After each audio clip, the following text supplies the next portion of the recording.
فأنا ناصح لإخواني بالصدع بالحق، تبيض وجوههم. السكوت في مسألة الحزبية يضرها، فاصدع بما تؤمر وأعرض عن المشركين.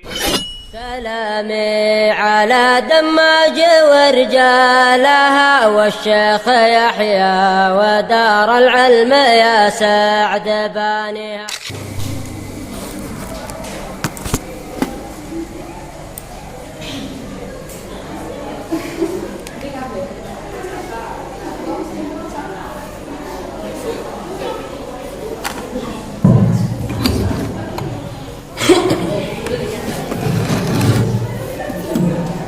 Bismillahirrahmanirrahim.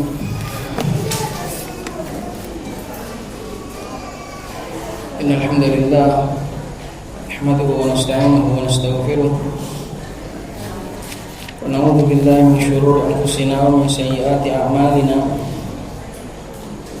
May yahdihillahu fala mudilla lahu wa may yudlil fala hadiya lahu. وأشهد أن لا إله إلا الله وحده لا شريك له وأشهد أن محمدا عبده ورسوله صلى الله عليه وعلى آله وسلم. أما بعد.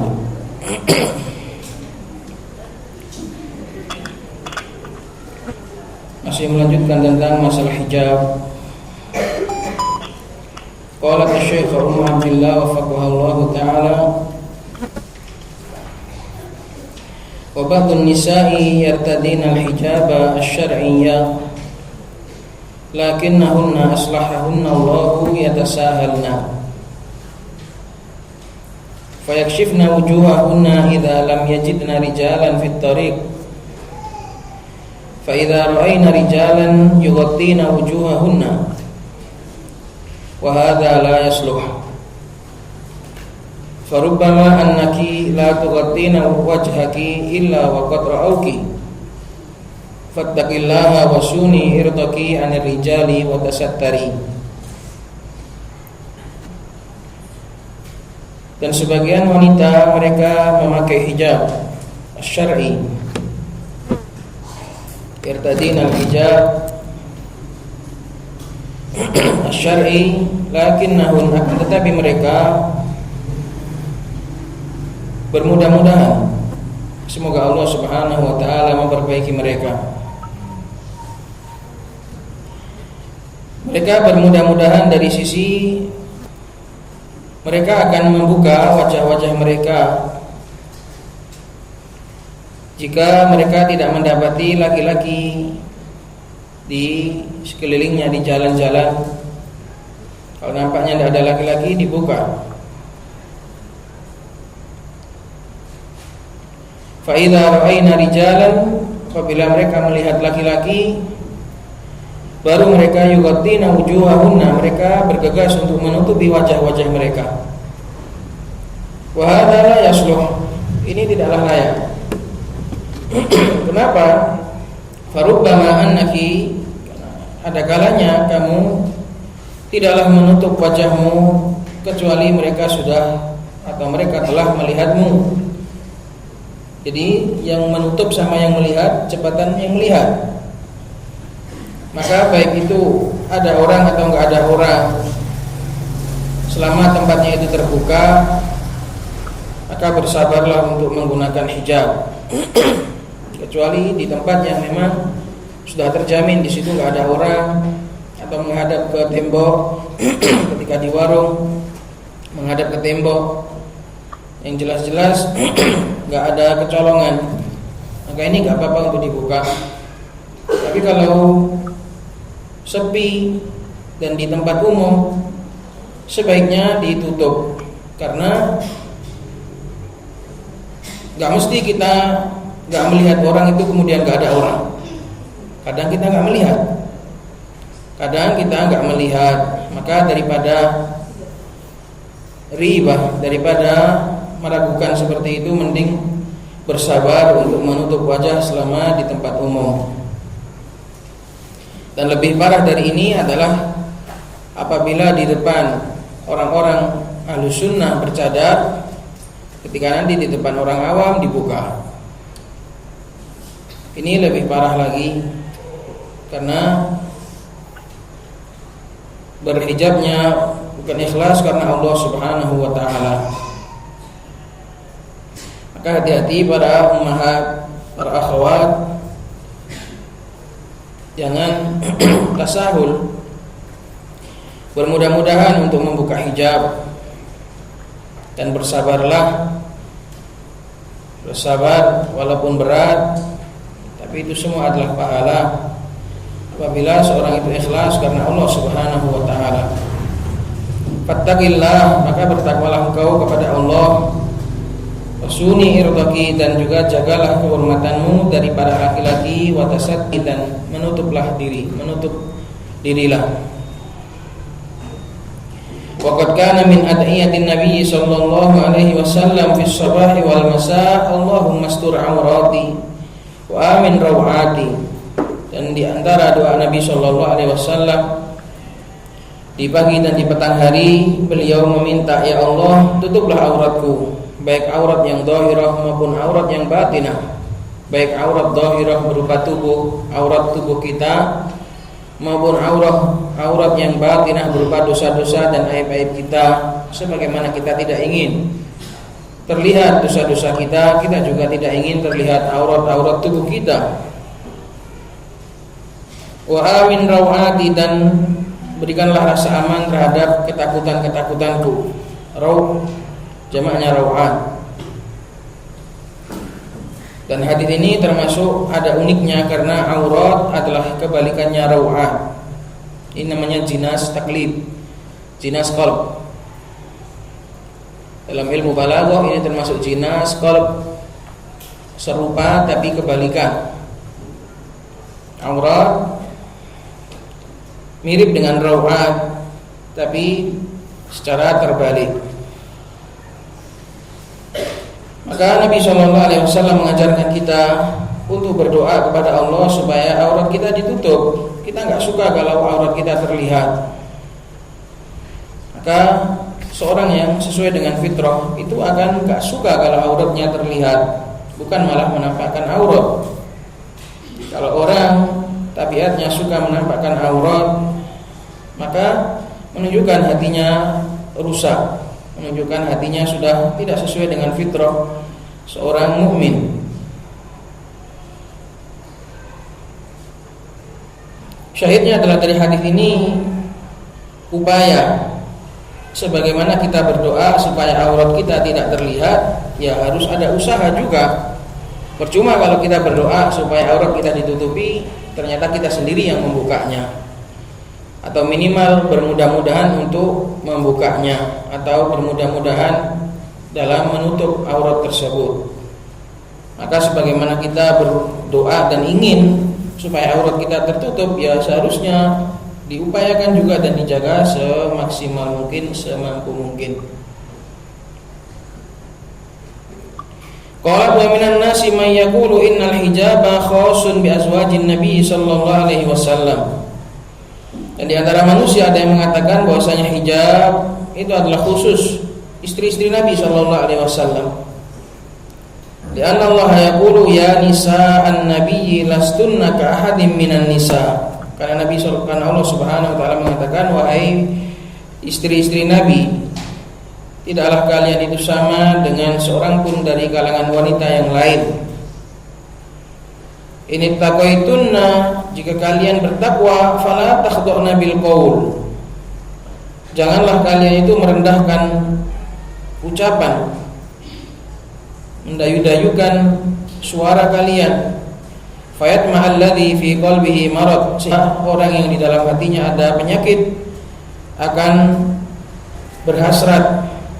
Wa qulna, dan berkatalah kalian qaulan ma'rufa, perkataan yang ma'ruf, perkataan yang baik, yang tidak mengandung fitnah, tidak berisi pembahasan yang menggairahkan dan mengundang syahwat. Sebagian orang berdalil dengan ayat ini bahwasanya hijab itu adalah khusus untuk istri-istri Nabi, karena Allah mengatakan, kalian wahai para istri Nabi tidak sama dengan wanita orang lain. Kata tidak sama ini diambil dalil, kemudian berarti kalau gitu hijab wajib bagi istri Nabi, tidak wajib bagi yang lain karena Allah mengatakan tidak sama. Dan itu termasuk berdalil dengan ayat-ayat mutasyabihat, berdalil dengan tasyabuh, berdalil dengan sesuatu yang tidak pada tempatnya. Karena Allah Subhanahu wa taala mengatakan di sini kalian itu tidak sebagaimana wanita yang lain, maknanya kalian harus lebih menjaga diri. Karena kalian adalah wanita-wanita istimewa yang dipilih oleh Allah Subhanahu wa taala untuk menjadi pendamping rumah tangga nabinya alaihi salatu wassalam, sehingga kalian harus lebih menjaga. Bukan berarti kemudian wanita yang lain selain dari istri Nabi sallallahu alaihi wasallam tidak disuruh untuk menjaga, bukan. Maka itu adalah istidlal yang salah. Al-jawabu, jawabannya, bantahannya terhadap syubhat ini adalah anna nisa'al ummati taba'un li nisa'in Nabi sallallahu alaihi wasallam illa ma khassahu dalil. Bahwasanya hukum asal wanita umat ini, wanita seluruhnya, mereka semua mengikut terhadap wanita Nabi sallallahu alaihi wasallam. Hukum bagi istri Nabi juga hukum bagi wanita seluruhnya, kecuali apa yang dikhususkan oleh dalil. Sedangkan dalam masalah hijab ini bukan termasuk yang dikhususkan. Masalah hijab bukan termasuk yang dikhususkan oleh dalil, hanya wanita Nabi saja enggak. Jadi hukum asal ini masih tetap berlanjut, bahwasanya sebagaimana istri-istri Nabi juga diperintahkan untuk berhijab, wanita-wanita muslimat yang lain juga diperintahkan untuk berhijab, karena tidak ada dalil yang mengkhususkan. Qala Syekh Asy-Syanqiti fi Adwa'il Bayan, berkata Asy-Syanqiti Muhammad Al-Amin Ibnu Muhammad Al-Mukhtar, pemilik kitab Adwa'ul Bayan dalam ilmu tafsir. Asy-Syanqiti Muhammad Al-Amin Ibnu Muhammad Al-Mukhtar fi Adwa'il Bayan al-Mujallad as-sadis safhah 584 inda qoulihi ta'ala wa idza sa'altumuhunna mata'an fas'aluhunna min wara'i hijab dzalikum atharu liqulubihim wa liqulubikum wa qulubihim. Dan kalian wahai kaum mukminin apabila meminta para istri Nabi suatu keperluan, wa idza sa'altumuhunna mata'an, apabila kalian meminta istri-istri Nabi suatu keperluan, suatu kebutuhan, fas'aluhunna min wara'i hijab, maka mintalah di balik tabir. Hijab di sini bukanlah hijab pakaian, bukan, tapi hijab di sini adalah hijabun zaidun, hijab tambahan. Hijab tambahan min wara'i hijab, maknanya di balik tabir, di balik dinding. Dzalikum adharu liqulubikum wa qulubihim, yang demikian itu adalah lebih suci bagi hati kalian dan juga hati mereka.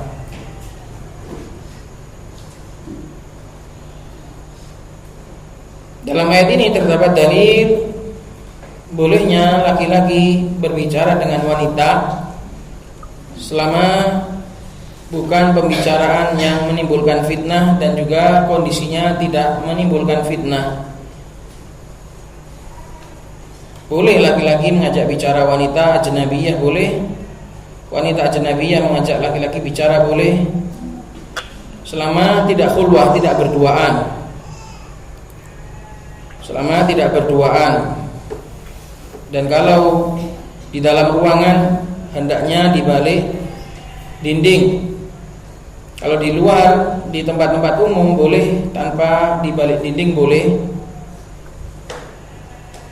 dengan syarat aman dari fitnah, tidak terfitnah. Ya, pembicaraan yang dibutuhkan, bukan tapi pembahasan yang kotor, bukan tapi pembahasan untuk pacaran. Sesuai dengan kebutuhan, kata Syekh bin Baz, hukumnya boleh. Sebagaimana dahulu para sahabat, mereka saling berbicara satu dengan yang lain ma'amnil fitnah, kalau nggak ada fitnah. Seperti misalnya yang diajak bicara adalah orang tua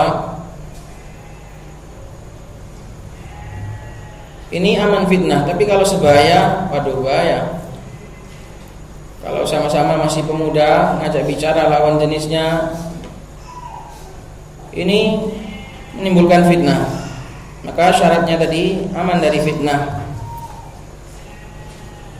Dzalikum athharu liqulubikum wa qulubihim. Di sini Allah Subhanahu wa taala mengulang kata hati supaya lebih aman untuk hati kalian maupun hati mereka. Kata Syekh Ibnu Utsaimin, faedahnya adalah karena pembicaraan laki-laki dan perempuan itu kadang menimbulkan fitnah pada satu sisi, hanya satu pihak saja. Kadang laki-lakinya yang terfitnah, perempuannya ngomong biasa aja, kayak ngomong dengan orang wanita lainnya, nggak ada perasaan apa-apa wanitanya, tapi yang laki-laki yang terbakar. Maka supaya lebih selamat untuk hati kalian, kalau laki-lakinya yang terbakar, laki-laki yang terfitnah, berarti ini hati laki-laki yang terfitnah. Atau sebaliknya, kadang laki-laki berbicara dengan perempuan itu biasa, nggak ada perasaan apa-apa, tapi yang terfitnah perempuannya, yang nggak tahan, yang nggak bisa mengondisikan perasaannya adalah si wanitanya. Dia menikmati pembicaraan dengan laki-laki tersebut, padahal laki-lakinya nggak ada perasaan apa-apa. Nah, itu berarti supaya lebih selamat untuk hati wanita. Ada kalanya juga terfitnah dua-duanya, laki-lakinya juga senang berbicara dengan wanita tersebut, merasa lezat dengan pembicaraan dengan wanita tersebut. Sebaliknya si wanita juga sama menikmati pembicaraan dengan laki-laki. Nah, oleh karena itulah Allah Subhanahu wa taala mengulang kata athharu liqulubikum wa qulubihim. Karena seharusnya cukup liqulubikum itu sudah cukup untuk kalian semua, tapi enggak. Di sini Allah Subhanahu wa taala mengulang kata qulub dari dua belah pihak. Kata Syekh Ibnu Utsaimin, fungsinya adalah karena fitnah, iftitan, terfitnah itu kadang terjadi dari satu pihak, kadang juga terjadi dari dua belah pihak.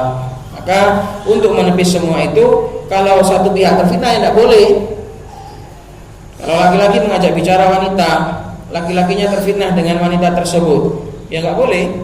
Atau wanitanya saja yang terfitnah, walaupun laki-lakinya nggak ada perasaan apa-apa, ya nggak boleh.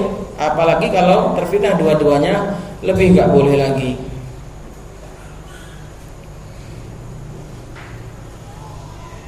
Dan pembicaraan laki-laki dan wanita syaratnya jangan khudhu'ul qaul, nggak boleh wanitanya mendayu-dayukan suaranya. Betapa banyak wanita laki-laki itu terfitnah dari seorang wanita walaupun tak pernah melihatnya, karena mendengar sebatas mendengar suaranya saja. Suaranya dia mendayu-dayu katanya. Maka itu adalah fitnah. Jadi hukum asalnya itu boleh selama tidak ada fitnah. Dan hendaknya hal ini benar-benar dijaga, jangan tasahul, jangan bermudah-mudahan. Yang akan kita bahas di sini adalah dari kalamnya Al-Imam Asy-Syanqiti tentang ta'lil, alasan, illah dari diperintahkannya untuk bertanya atau meminta di balik tabir. Itu adalah zalikum, ini adalah illah. Alasannya kenapa? Supaya itu lebih suci, lebih bersih bagi hati kalian dan juga hati mereka. Berkata Imam Asy-Syanqiti, ta'liluhu ta'ala li hadzal hukmi. Allah Subhanahu wa taala memberikan illah, ta'lil maknanya memberikan illah, memberikan alasan terhadap hukum ini, yaitu hukum harus berbicara di balik tabir. Alladzi huwa ijabul hijabi bi kaunihi athhara li qulubir rijali wan nisa'i minar ribah. Di mana hukum itu adalah kewajiban berhijab, karena hal itu lebih suci bagi hati laki-laki maupun wanita dari perkara-perkara yang meragukan. Fi qouli ta'ala, di dalam firman Allah Subhanahu wa taala, dzalikum athharu liqulubikum wa qulubihim, itu adalah qarinatun wadihatun, Qarinatun adalah khabar dari ta'liluhu. Allah memberikan alasan, pemberian alasan dari Allah Subhanahu wa taala bahwasanya supaya semua itu lebih suci hatinya, itu adalah sebuah qarinah, sebuah tanda wadihah yang sangat jelas ala iradati ta'mimil hukmi, tanda yang sangat jelas dari Allah Subhanahu wa taala atas adanya keinginan untuk mengumumkan hukum, memukul rata hukum, bukan hanya untuk istri Nabi Shallallahu alaihi wasallam. Kenapa? Karena Allah memberikan alasan. Bicaranya harus dibalik tabir supaya lebih bersih hatinya.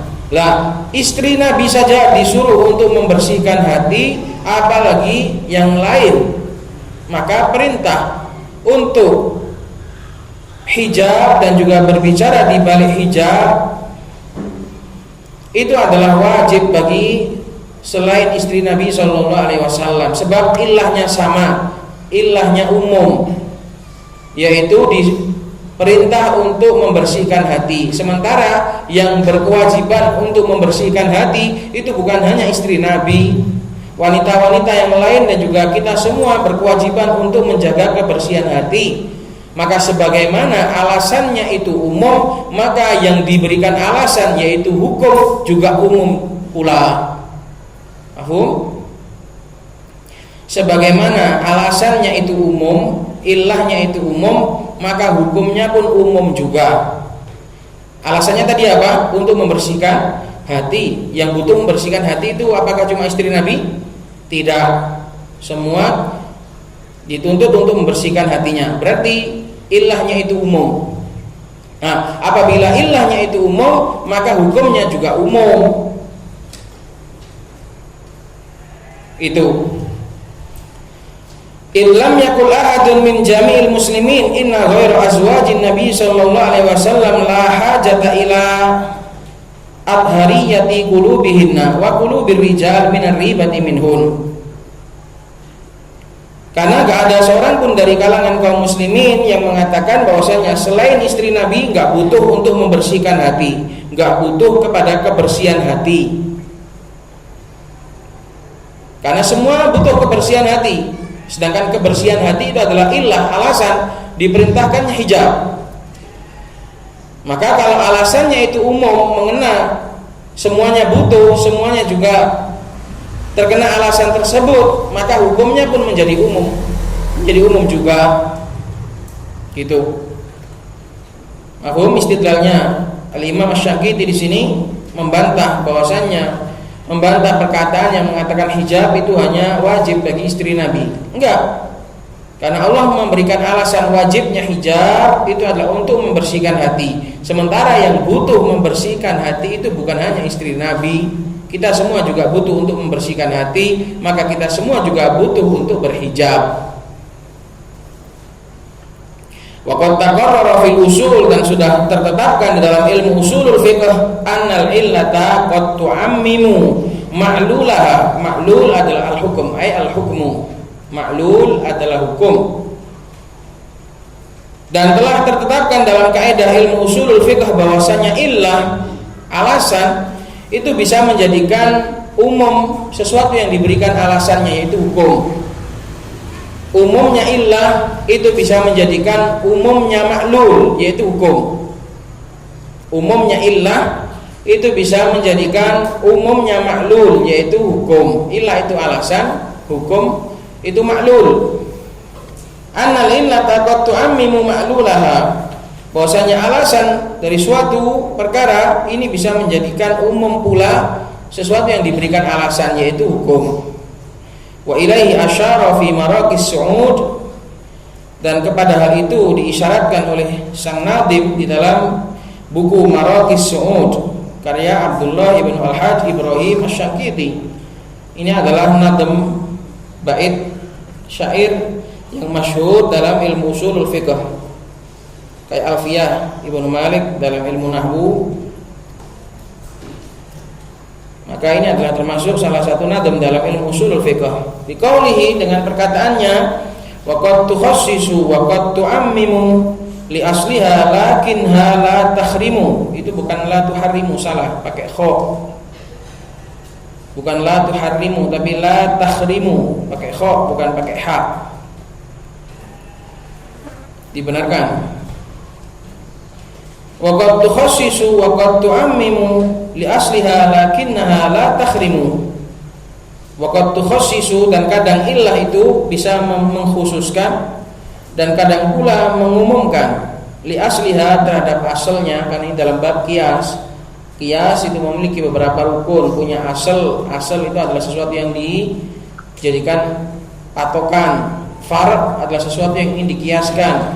Illah adalah alasan dari sebuah hukum tersebut. Lakinnaha la tahrimu, akan tetapi illah tadi enggak bisa merusak asal. Kalau seandainya illah tadi itu akan membatalkan hukum asal, maka illah tadi enggak benar, enggak diambil. Ini nanti pembahasannya dalam ilmu usul fiqh. Kalau di sini Anda paham sampean. Illah itu kadang menjadikan hukumnya khusus, kadang pula menjadikan hukumnya umum terhadap asalnya, asal yang mau dikiasi. Lakinnaha la tahrimu, akan tetapi illah enggak bisa membatalkan asal. Kalau seandainya istimbat illah tadi akan menjadikan hukum asalnya itu batal, maka illah tadi enggak ghairu mu'tabarah, tidak dianggap. Ini pembahasannya dalam ilmu ushul fiqh. Yang jelas pendalilan bahwasanya Allah memerintahkan hijab tujuannya adalah untuk membersihkan hati. Ini menunjukkan perintah hijab itu umum, karena yang butuh membersihkan hati bukan hanya istri Nabi, melainkan kita semua. Qala dan berkata Imam Asy-Syanqiti, wa bima dzakarna ta'lam anna fi hadhil ayati al-karimati ad-dalila al-wadhiha ala anna wujubal hijabi hukmun 'amun fi jami'in nisa la khasun bi azwajihi sallallahu alaihi wa ala alihi wasallam.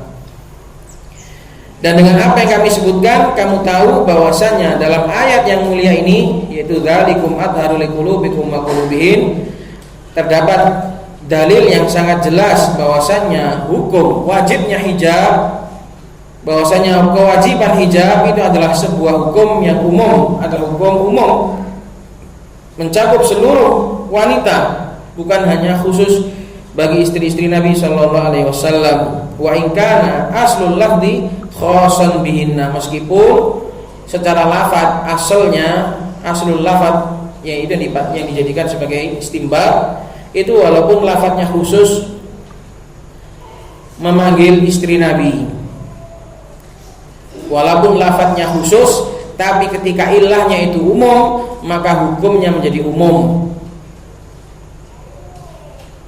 Walaupun lafaznya khusus, kalau ilahnya itu umum, maka hukumnya itu umum.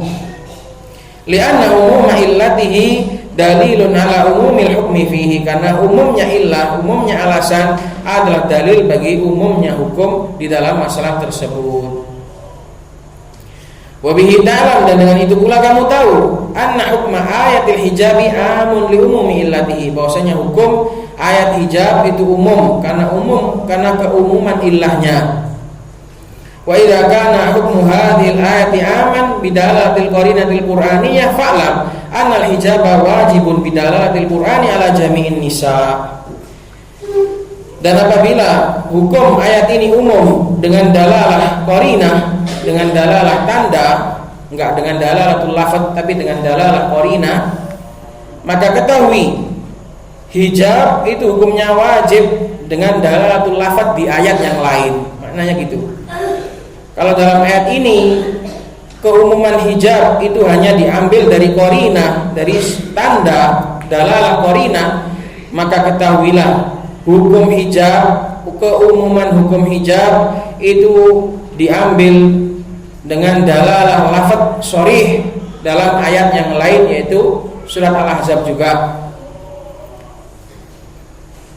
Qul li azwajika wa banatika wa nisa'il mu'minina yudnina 'alaihinna min jalabibihin, itu ayat umum. Cuma dalam ayat ini dzalikum adharu liqulubikum wa qulubihin, ini dalalahnya pakai qarinah, sedangkan dalam ayat yang lain dalalahnya pakai lafdiyah. Maka enggak ada hujjah, enggak ada argumen bagi orang yang mengatakan hijab itu khusus bagi istri Nabi. Intaha bitasarruf, selesai penukilannya dengan sedikit perubahan. Qalat wa ghiratur rijali fi hadzal zamani qad intaza'at illa man rahima rabbi, dan kecemburuan para laki-laki di zaman sekarang ini telah tercabut kecuali yang dirahmati oleh Rabbku. Kenapa? Banyak laki-laki yang sudah tidak peduli dengan aurat istrinya, dengan aurat kakaknya, dengan aurat adiknya, dengan aurat ibunya. Laki-laki sudah mati rasa. Walihada huwa yatrukuha takhruju mutabarrijatan. Oleh karena itulah laki-laki itu kadang membiarkan wanitanya keluar dalam keadaan tabarruj, berhias, wa takhtalitu birrijal, dan bercampur baur ikhtilat dengan laki-laki ajanib fil madaris, di sekolahan-sekolahan, fil aswaq, di pasar-pasar, wa fi ghairiha, dan di tempat-tempat yang lain. Bahkan yang mengaku diri menisbahkan diri kepada salaf pun, bercadar pun masuk ke universitas-universitas ikhtilat, masuk ke pendidikan-pendidikan ikhtilat hanya demi mendapatkan ijazah. Sallallahu alaihi wasallam. Wa inna amrat tabarruji laisa bil hayyini fa innahu minal kaba'ir, dan ketahuilah bahwasanya perkara tabarruj, berhias, keluar dalam kondisi tidak menutup aurat, ini bukanlah perkara sepele, laisa bil hayyin. Karena sesungguhnya itu termasuk kaba'ir, termasuk dosa besar. Qala Imam Muslim rahimahullahu taala al-mujalladul rabi' bi raqam hadits 2192. Hadatsani Zuhair bin Harb qala hadatsana Jarirun an Suhail an abihi Suhail bin Abi Saleh an Abi Hurairah radhiyallahu ta'ala annahu qala Rasulullah sallallahu alaihi wasallam sinfani min ahli an-nari lam arahuma. Dari Abu Hurairah radhiyallahu ta'ala anhu, Rasulullah sallallahu alaihi wasallam bersabda, ada dua golongan dari penghuni neraka yang sekarang aku belum melihat mereka di dalam dunia nyata. Maknanya belum ada. Pada saat zaman Nabi sallallahu alaihi wasallam dua golongan ini belum ada. Tapi Nabi sudah melihatnya di neraka. Qaumun ma'hum siyatun kadna bil baqar yadribuna bihan nas. Suatu kaum yang mereka itu memegang cambuk-cambuk, cemeti-cemeti bagaikan ekor sapi yang dengannya mereka memukuli manusia, menyiksa manusia. Pada zaman Nabi tidak ada. Dan golongan yang kedua wanisaun, dan para wanita yang kasiyatun, yang mereka itu berpakaian secara nama, ariyatun fil haqiqah, tapi telanjang secara hakikat. Kalau dikatakan pakaian, bukan kok kemudian terus gak berpakaian. Wanita-wanita sekarang kalau keluar berpakaian, mereka kasiyat. Dikatakan kasiyat, mereka menutup tubuh mereka. Kasayaksu, berpakaian. Tapi mereka pada hakikatnya ariyat. Mereka pada hakikatnya telanjang, karena pakaian yang mereka pakai imma tidak menutup seluruh aurat, wa imma terlalu tipis, wa imma terlalu ketat. Ini semua termasuk kasiyatun ariyat. Mumilatun ma'ilatun. Mumilat adalah membuat orang lain melenceng. Ma'ilat, melenceng dengan dirinya sendiri. Ma'ilat, mereka sendiri melenceng dari kebaikan, melenceng dari ketaatan. Mumilat, melencengkan orang lain, terfitnah dan memfitnah orang lain. Ada banyak pentafsiran dari para ulama, tapi itu yang paling pas. Ada yang mengatakan jalannya lenggak-lenggok, ma'ilat, disetel jalannya itu dengan gontai kayak jalannya pramugari. Tapi yang dikatakan Syekh bin Baz, ma'ilat adalah isim fa'il dari ma la yamilu ma'il, melenceng, condong dari kebenaran. Mumilat, mencondongkan orang lain. Wanita itu kalau sudah rusak pasti merusak orang lain. Wis gak ono rusak dhewe gak ono.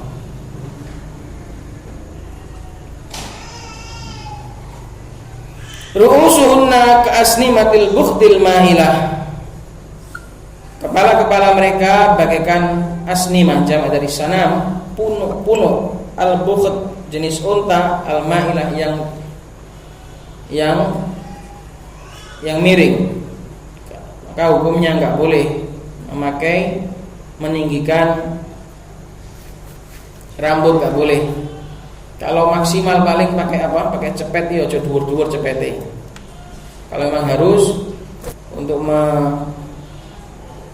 mencepeti rambut itu, usahakan jangan terlalu tinggi-tinggi. Memang keren kalau wanita itu belakangnya itu nungging jentit ke atas, itu memang sangar, dipandang pun keren. Tapi nggak boleh, itu termasuk tabarruj, termasuk hiasan yang dilarang. Atau digelung, dibesarkan. Tapi digelung itulah untuk yang buka kerudung. Nek kerudungan terus digelung lah, medeni.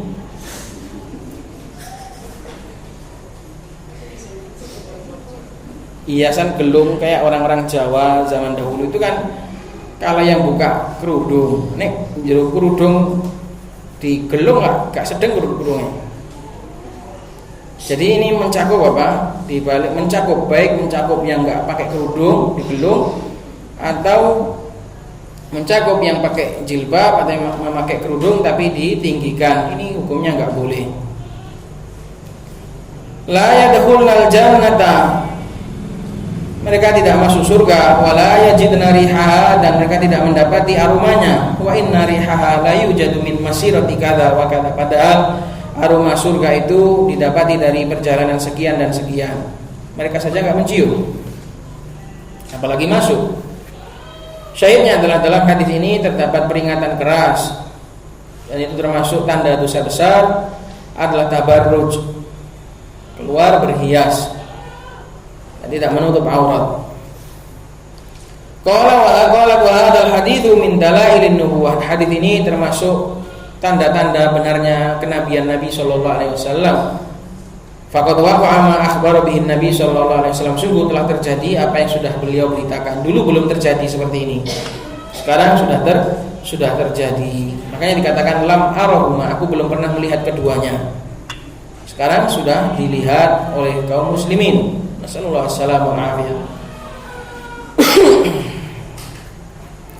Qala wa inna minal isaati man tashara bainan nisa'i annaha talbasul hijaba wa takshifu an yadaiha wa qadamaiha wa ainaiha. Lah ini siap-siap kena semua ini.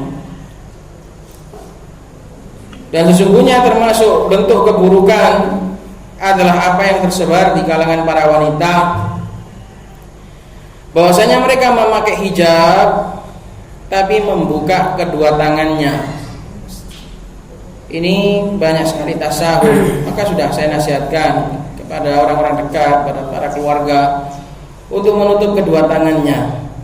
Kalau repot ke pasar, atau minimal guntingan di ujung-ujungnya gitu loh, minimal ujung jari tok, gak apa-apa. Kalau itu mungkin untuk megang duit atau megang buah atau megang ini kesulitan pakai kaos tangan, guntingan gak apa-apa.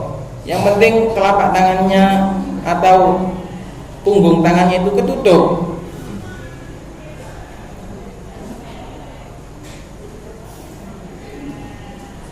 Makanya termasuk Isa. Maka berusahalah. Sudah tak bantu dengan tak marahi. Maka ini harus diusahakan ya ikhwah. Wa qadamaiha, membuka kaki juga seperti itu. Wa ainaiha, membuka mata. Lah ini kena semua.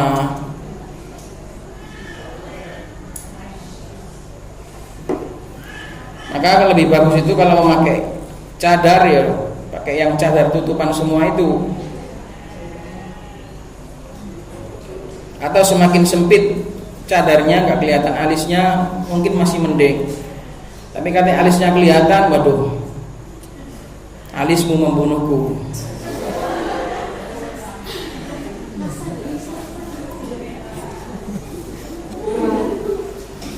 Wala tasturuha inda khurujiha, dan tidak menutupinya ketika dia keluar, menutup tangan, menutup kaki, menutup mata, tidak ditutup.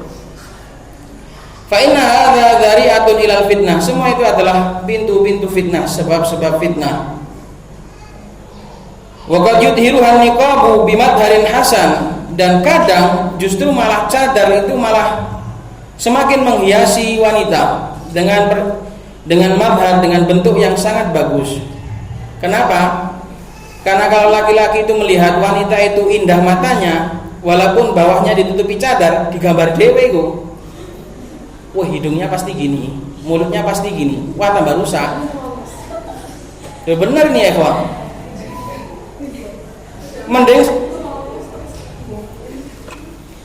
ya bukan mending, maksudnya itu kalau lihat wajah secara bulat gitu kadang nggak terfitnah. Tapi kalau lihat alisnya, lihat matanya, walaupun hidung dan mulutnya ditutupi, itu digambar dewe mbek wong lanang itu. Dilanjutno dewe, diteruskan sendiri. Ini loh bahayanya. Kadang realita nggak sesuai ekspektasi. Itu bahayanya. Sudah terlanjur panas dingin, sudah terlanjur demam-demam, kejang-kejang gara-gara mikir orang tadi, ternyata hakikatnya nggak seperti itulah. Ini kan bahaya. Maka kadang cadar itu juga justru menambah fitnah. Bukan berarti kemudian kita katakan kalau gitu dibuka saja, enggak. Ya kalau bisa cadarnya diperbaiki, dipersempit. Orang-orang roja itu aja kadang cadarnya bagus-bagus kok. Masa kita cadarnya kayak gitu? Yuk kita semua punya kekurangan ya, wah enggak apa-apa, jangan merasa kecil hati, diperbaiki. Inilah tugas kita untuk memperbaiki diri. Maka dikatakan waqad yudhiruhan niqabu, kadang niqab, cadar itu justru malah menampakkan wanita itu bimadharin hasan, dengan tampilan yang sangat indah. Kalau disuruh, misalnya para laki-laki disuruh melihat wanita di area Solokuro ini sugian, bluru, dadapan kabeh, wanita yang tidak bercadar, mungkin hampir tidak ada wanita yang sangat cantik itu, hampir tidak ada. Tapi kalau sudah masuk kampung baru kayak cantik semua. Loh teman, loh itu bener kok, gimana? Makanya bahayanya cadar itu kalau dibuka lebar, hati-hati. Kalau suruh cari wanita yang sangat cantik itu daerah ini gak ngira hampir gak ono.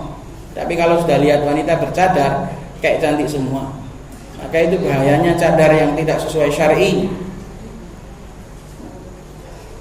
Wa qad yudhiru an-niqabu bimadharin hasanin fayuftinu a'dama, maka memfitnah lebih besar, memberikan fitnah lebih besar.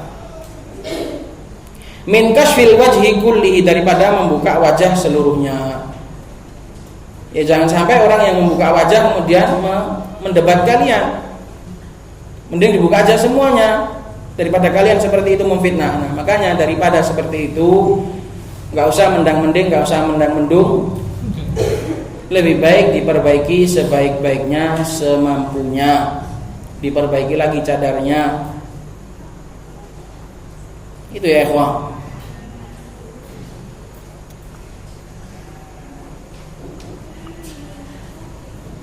Betapa banyak anak asrama itu terfitnah padahal nggak pernah lihat wajahnya. Oh aku itu gumbulan bedina kok arek-arek itu piye. Terfitnah dengan fulana, padahal nggak pernah lihat wajahnya. Dan kadang terfitnah dengan seseorang karena biasa melihat cadarnya, pas lihat aslinya ya biasa aja, enggak terfitnah. Maka tolong diperbaiki cadarnya. Atau kalau pakai cadar yo cok alisan tebel-tebel. Kasihan kawannya.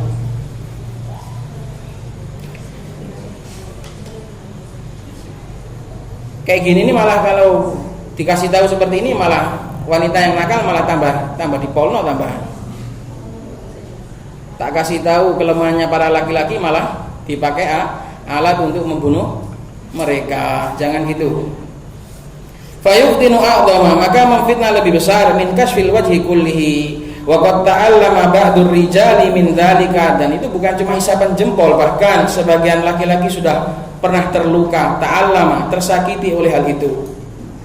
Wa qad ta'allama ba'dur rijali min dzalika, dan sebagian laki-laki sudah benar-benar merasa sakit dari yang demikian itu. Faqala, maka dia pun menuangkan rasa sakitnya, menuangkan lukanya di dalam sebuah puisi, yaitu Dzurrimmah, yang mengatakan ini adalah puisinya Dzurrimmah Ghailan ibn Uqbah. Laha basyarun mithlul hariri wa mantiqun rakhimul hawashi la hura'un wala nazru wa ainani qala Allahu kuna fakanata fa'ulani bil albabi ma taf'alul khamru. Tahu artinya puisi ini? Laha basyarun, wanita itu memiliki kulit tubuh yang sangat lembut, mithlul hariri, bagaikan sutra, wa mantikun, dan memiliki pembicaraan yang rahimun, yang sangat indah, sangat halus, sangat lembut.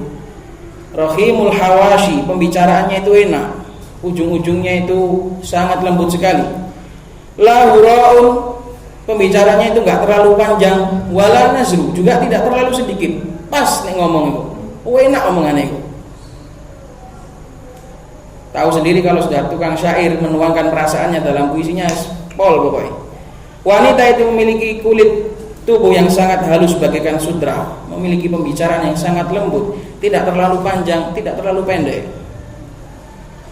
Wa ainani, dan dia punya dua kelopak mata yang subhanallah. Qala Allahu, dua mata tadi Allah katakan kuna, jadilah, fakanata, maka dua mata tadi langsung jadi. Ini adalah sifat yang sangat istimewa. Mata disifati langsung diciptakan oleh Allah. Kuna fakanata. Fa'ulani bil albabi. Fa'ulani di sini adalah sifat untuk ainan, bukan khabar kana. Kedua mata tadi meracuni, bil albabi, bagi para laki-laki yang kuat, memiliki otak yang kuat, ma taf'alul khamru, sebagaimana yang diperbuat oleh khamr, meracuni sebagaimana racunnya khamr, membuat mabuk kepayang sebagaimana khamr itu membuat mabuk. Dua mata ini, makanya dikatakan alismu membunuhku, itu benar. Wa ainani qala Allahu kuna fakanata faulani bil albabi, kedua mata tadi meracuni, membunuh, mensihir, menghancurkan para laki-laki yang kuat sebagaimana khamr itu menghancurkan mereka.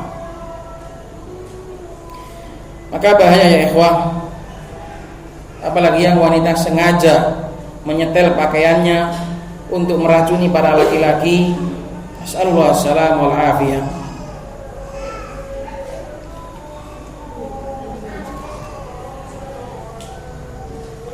Berat memang, laki-laki ini cuma teracuni aja. Maka hidup seorang laki-laki tidak ada yang perlu dirayakan, karena isinya hanyalah tanggung jawab dan pertanggungjawaban. Qalat wa idzal tazamatil mar'atu biwajibiha nahwal hijabi wa kharajat fa'ala rijali an yaghuddu absarahum. Nah, kalau wanita itu sudah memenuhi syarat-syarat dalam hijabnya, iltazamat, sudah iltizam dengan syariat dalam masalah hijab, kemudian dia keluar, nah sekarang tinggal tugas laki-laki. Percuma wanita menutup diri tutup-tutupnya, tapi seorang laki-laki matanya diumbah. Tapi kan sudah enggak dosa kalian. Kalau kalian sudah menjaga diri, tinggal ini tanggung jawabnya pada laki-laki.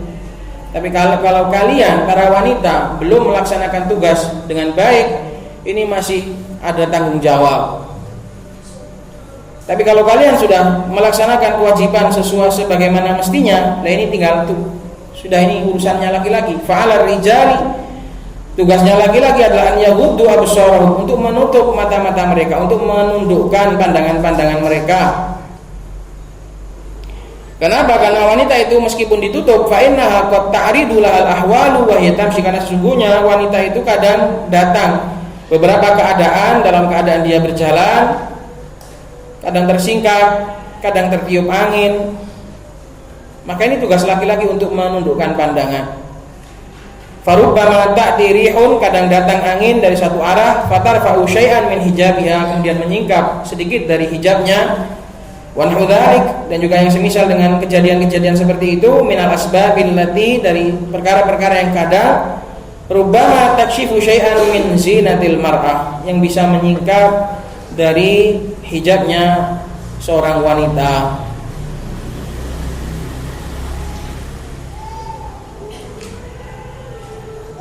Maka tugas laki-laki ini berat.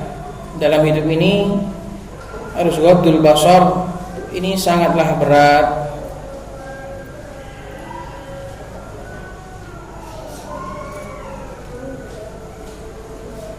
Bagi laki-laki mengendalikan mata itu jauh lebih berat daripada mengendalikan negara.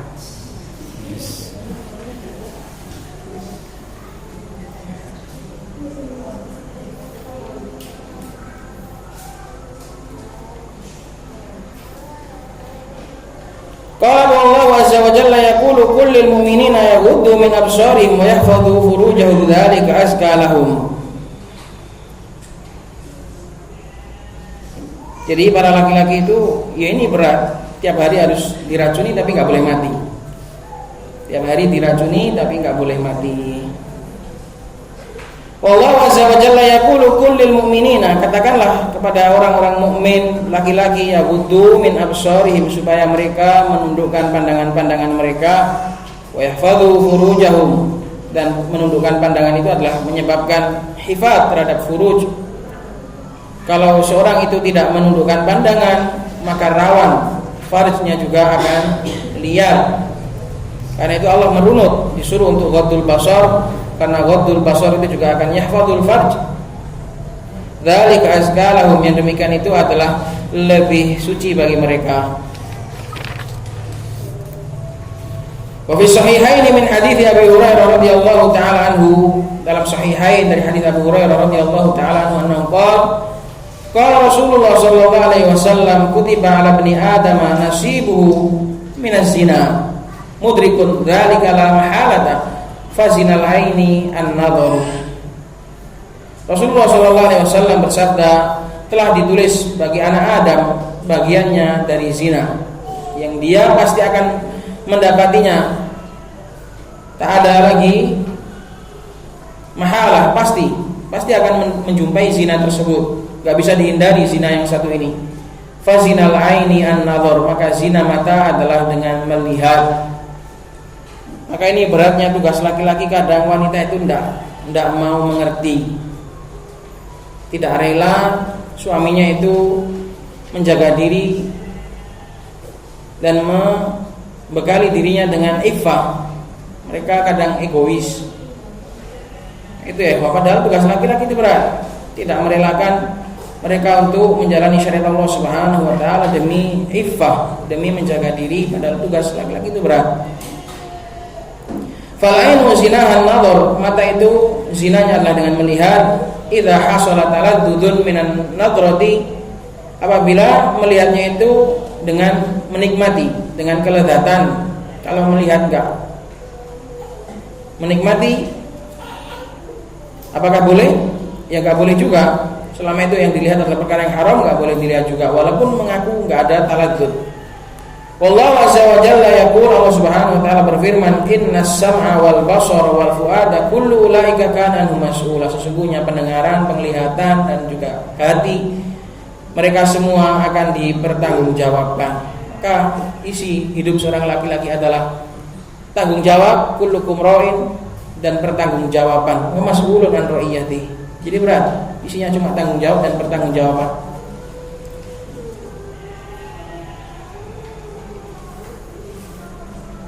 Dilanjut, sudah cukup. Besok lagi, tinggal diamalkan saja.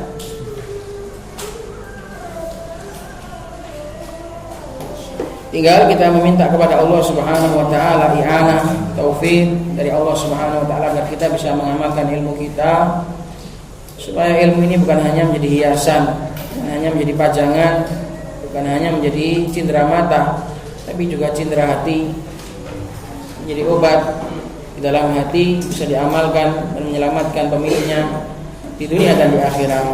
Semoga Allah Subhanahu wa taala menerima seluruh jerih amal perbuatan kita dan mengampuni kekurangan-kekurangan kita serta dosa kita dan memperbaiki kita semua. Nasallallahu salamul afiyah, nasallallahu taufiq wal i'anata ala ma yuhibbu wa yarda. Subhanakallahumma wa bihamdik, asyhadu an la ilaha illa anta, astaghfiruka wa atubu ilaik.